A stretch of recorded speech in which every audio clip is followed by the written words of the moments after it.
you so much. Hello, my name is Qiqing. Q pronounced like CH, and Lin is my family name. I usually explain a little bit because I follow the Chinese name order. So I'm very happy to be back in Houston. As Sarah said, I did a 3-month residency back in 23 in the craft center, and that residency actually like prepared me like to start a new series of work of using like paper collage, combining with natural fibers. Yeah, so now I am based in New York City. I moved from China to New York City in 2023. No, not 20, 2021 to study textile at Parsons School of Design.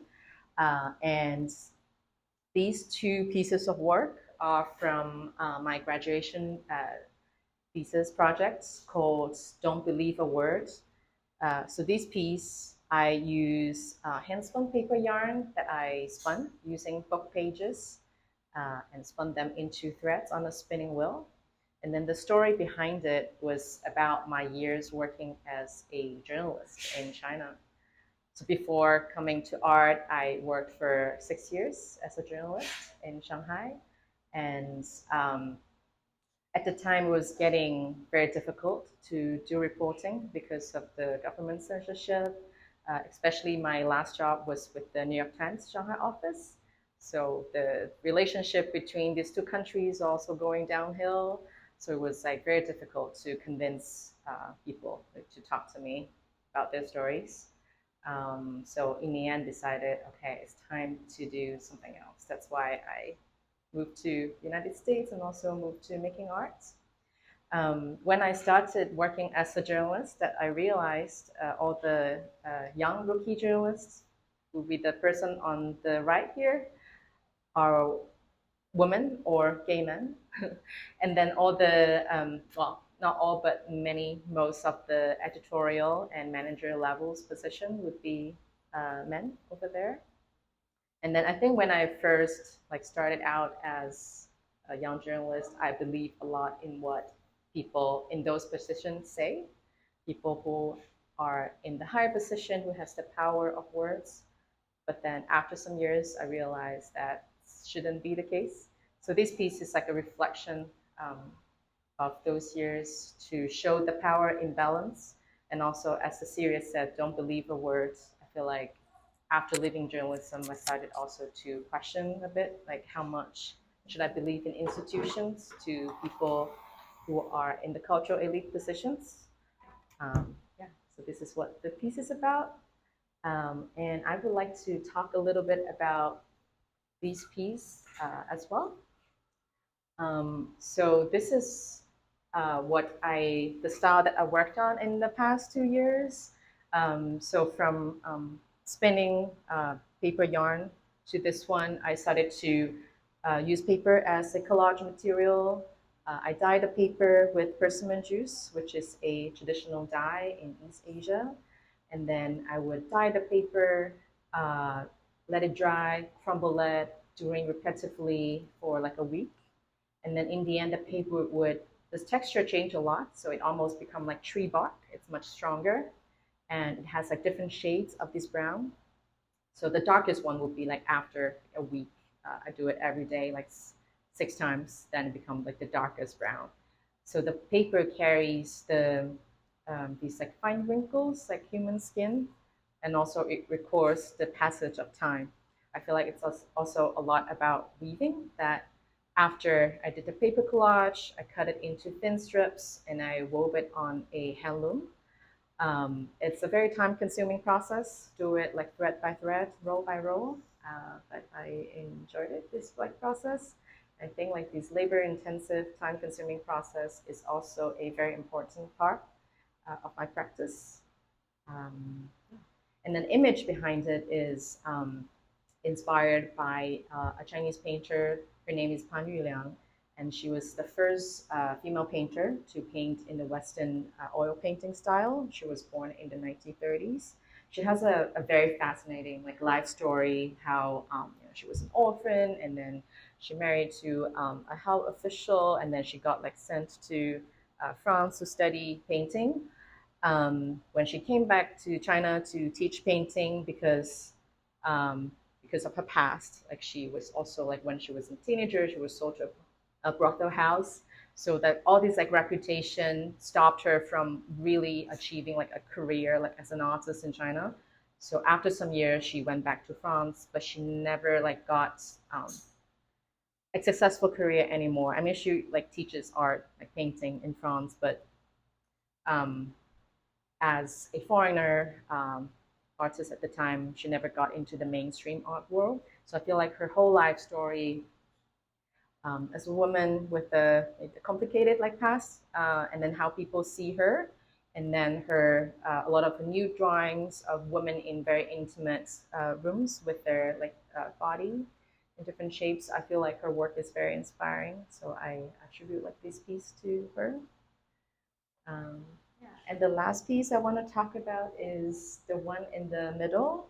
Uh, I finished this piece around 2 months ago, and ideas I have in mind at the time was I was feeling very stressed about what's happening here, especially because I feel like when I left China, I was thinking I'm going to a better place in a way, that I was like jumping from a sinking ship thinking New York City might be the place that I will be able to call home. So I feel very related to like what Jeff Lee said earlier.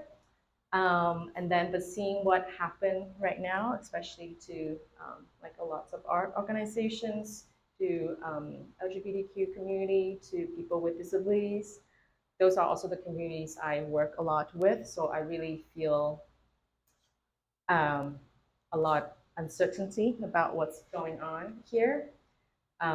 So I made this piece. It's the composition is inspired by the long tradition of Bathurst painting. It's like a group of like figures in the nature, in the wilds. It's just an excuse to paint a lot of like nude figures. But my version's more in the city landscape. So there are people on the subway. It's New York City, so like a lot of pigeons, people lying on the sofa, the homeless person with red shoes, all these like elements.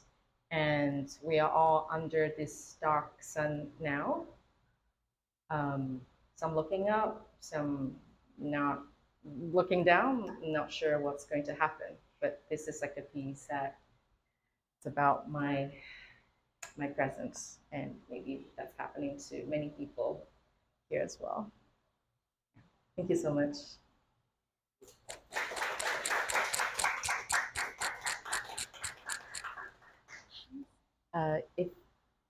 If there's any question here, I will be happy to answer. Yes. It seems like a lot of these works require pretty significant pre-planning before you get to the room. And I'm wondering what your like process is like before you get to the room, apart from materials, and how you feel like drawing relates to you. Yeah, I always say that weaving is the fastest part.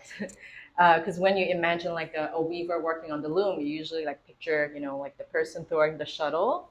And then I would say for a big piece, maybe the weaving part would take a couple of days to maximum like a week. But the preparation part, that's really the one that like takes time.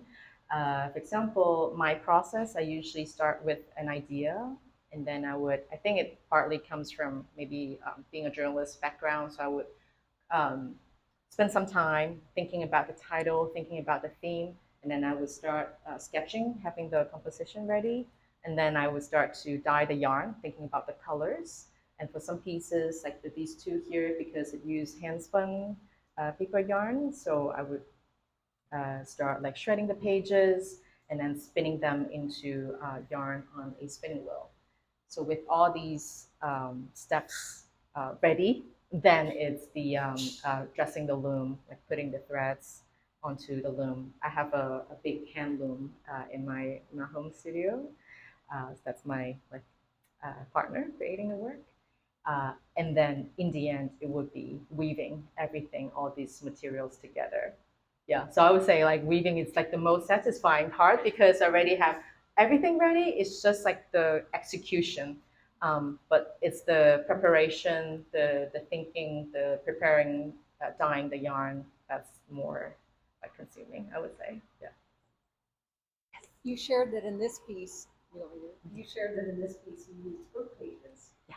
What types of paper are you using in these pieces? Thank you for the question. I actually forgot to talk about the paper that I use because it's actually a very important part of this piece. So when I was like making these pieces, I had this idea in mind that I want to look for a book with the significance that could talk about the idea of these power imbalance between like gender. And I was in the Strand bookstore in New York City where they like sell secondhand book. So just like browsing, and I saw a book. It's called The Experience of Literature, is a history of literature book published in the 60s. So it has a collection of poems, like essays, drama, and it says that it has like the masters of the world literature. And of course, like of these thick book, more than 1,000 pages, there was only one female author that's included, who's Emily Dickinson. So I feel like I think this is the book I'm going to use. So that's the story behind like the book pages here. Are there any questions out there?